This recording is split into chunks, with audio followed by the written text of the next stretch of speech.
Horton's world welcomes you. A chill wind howls. Outside a storm rages, but inside a single candle flickers, casting dancing shadows on the worn walls. On a table rests a book, its leather cover cracked and dry. This is no ordinary book. This is a grimoire, a vessel of secrets, a testament to the enduring allure of the unknown. The pages whisper as they turn, revealing faded ink and arcane symbols. It's a place of shadows and whispers, a place of ancient pacts and forgotten gods. Black magic. The very phrase sends a shiver down your spine. But be warned, once you step into the shadows, there's no turning back. What exactly is black magic? The answer, like the shadows it inhabits, is elusive and ever-shifting. At its core, black magic is the manipulation of supernatural forces for selfish or destructive ends. It is the dark twin of white magic, which seeks healing, protection, and positive transformation. While white magic is associated with purity and benevolence, black magic is the realm of curses, hexes, and the summoning of malevolent entities. Black magic operates on the principle that there are forces beyond our understanding, energies that can be harnessed and bent to our will.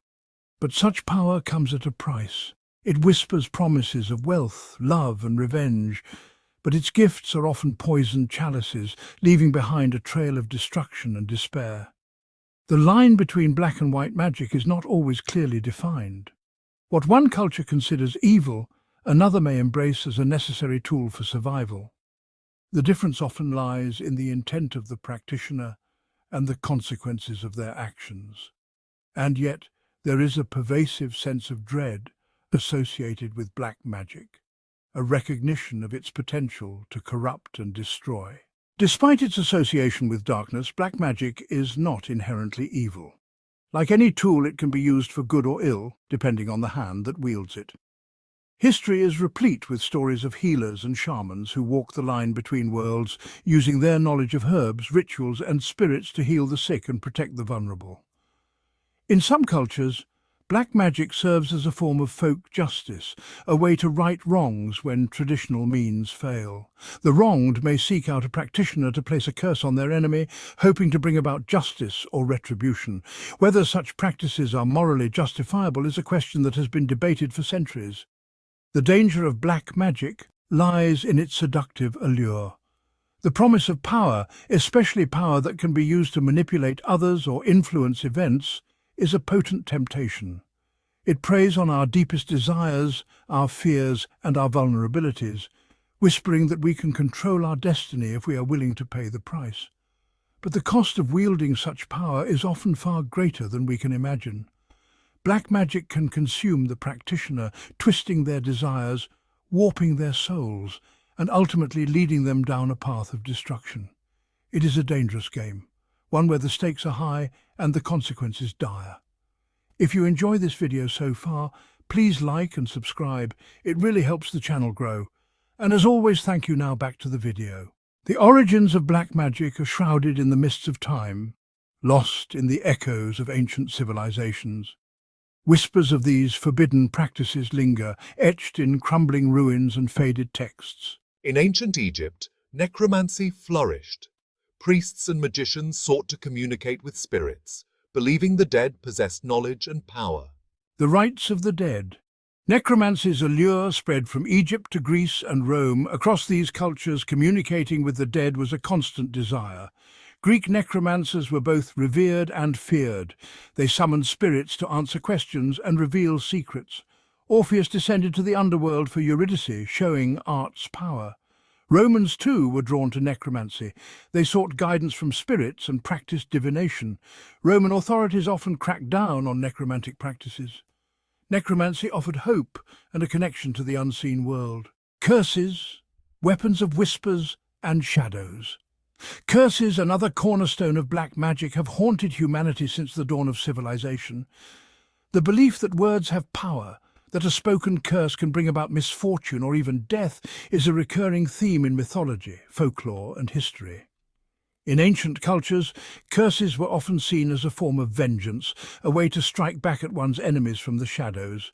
The ancient Egyptians, masters of both the written and spoken word, believed that curses, inscribed on tombs or uttered aloud, could inflict terrible suffering on their victims. These curses were often directed at grave robbers, warning them of the dire consequences that awaited those who dared disturb the eternal rest of the departed. Curses were not merely the tools of the vengeful, they were also employed by those in positions of power to maintain order and enforce societal norms. In ancient Rome, for instance, curses were inscribed on tablets and placed in public places, invoking the wrath of the gods upon those who committed crimes or violated sacred oaths. The power of curses lay not only in their supernatural potency, but also in their psychological impact.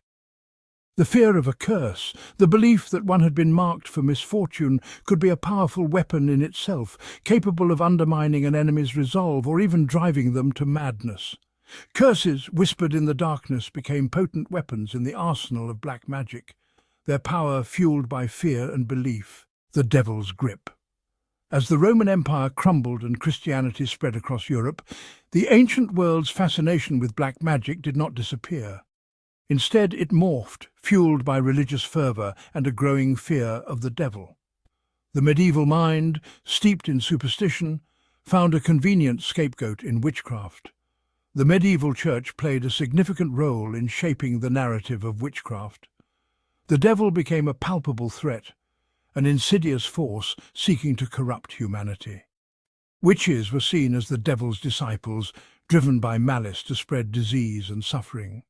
Women, often marginalized, became easy targets for accusations of witchcraft. The stage was set for one of the darkest chapters in human history, the witch hunts. The Malleus Maleficarum, a hammer of fear. In 1486, two Dominican monks, Heinrich Kramer and Jacob Sprenger, unleashed the Malleus Maleficarum. This chilling work codified the belief in witchcraft, outlining methods for identifying, interrogating and executing those accused. It painted witches as agents of Satan, capable of summoning storms and blighting crops. The book provided detailed descriptions of the devil's pact with witches. Kramer and Sprenger's work empowered authorities to root out dissent and reinforce patriarchal structures. The Malleus Maleficarum became a bestseller, fueling the flames of the witch hunts across Europe. The price of heresy. The witch trials that swept across Europe were a testament to the power of fear and religious extremism. Accusations, often fueled by personal vendettas, could lead to swift and brutal consequences. Once accused, the path to condemnation was paved with torture and coerced confessions. Torture, sanctioned by both church and state, became routine. Those accused were subjected to unimaginable horrors to extract confessions. The stake became synonymous with the witch hunts. Condemned as witches, they were burned alive, their ashes scattered to the wind. Across the ocean, whispers endure. While the witch hunts raged across Europe, a different kind of magic was taking root in the Americas. Enslaved Africans carried with them a rich tapestry of spiritual beliefs and practices which evolved into what we know today as hoodoo, a unique blend of African spirituality, European folk magic, and Native American herbalism. Hoodoo, also known as conjure or root work, was a way of life, a means of survival. It offered hope, healing, and protection. Between healing and harm. The duality of hoodoo. Hoodoo's power lay in its versatility, addressing various needs. Practitioners crafted mojo bags for love, prosperity, and protection. They concocted healing potions, drawing on traditional African medicine. But hoodoo also had its darker side. Curses and hexes were part of its repertoire, used against wrongdoers. The line between healing and harming in hoodoo was often blurred. Hoodoo became a symbol of African cultural resilience and agency. It connected enslaved Africans to their ancestral heritage. Throughout history, black magic secrets were recorded in grimoires. These arcane volumes offer glimpses into rituals and spells. Grimoires reflect the fears, desires, and beliefs of their cultures. They reveal how people sought to control unseen forces. The Key of Solomon teaches summoning and binding spirits. The Grand Grimoire offers instructions for summoning Lucifer. These grimoires embody the allure and dangers of forbidden knowledge. They are shrouded in legend and whispered to be cursed. Grimoires were treated with fascination and trepidation. Seeking their secrets came at great risk. Knowledge in these texts was believed to come at a price. Legends tell of those driven mad by their discoveries. Some were consumed by ambition, becoming slaves to dark forces. Possessing a grimoire could be dangerous, leading to accusations of witchcraft. Grimoires were hidden, known only to a select few. Despite risks, the allure of forbidden knowledge was irresistible. People sought these texts to control their destinies. They hoped to unlock the secrets of the universe. The pursuit of power often led to tragic ends. Grimoires have resurged in popular culture. They influence literature, film, and television. From H.P. Lovecraft to The Conjuring, grimoires symbolize forbidden knowledge. In the digital age, grimoires thrive online. Some study them academically, others replicate their rituals. Grimoires speak to our desire to explore the unknown. They offer a glimpse into a world where magic and reality intertwine. The knowledge in grimoires must be approached with caution. History reminds us that forbidden knowledge comes at a price. The path to darkness is often paved with good intentions. The allure of the forbidden, why black magic endures. Why are we drawn to black magic? It lies deep within our psyche, in our fears and desires. Black magic represents the transgression of boundaries. It offers power and control over life's uncertainties. Engaging with black magic allows us to explore our darker nature. It provides an outlet for our anxieties. Black magic stories tap into our desire for justice.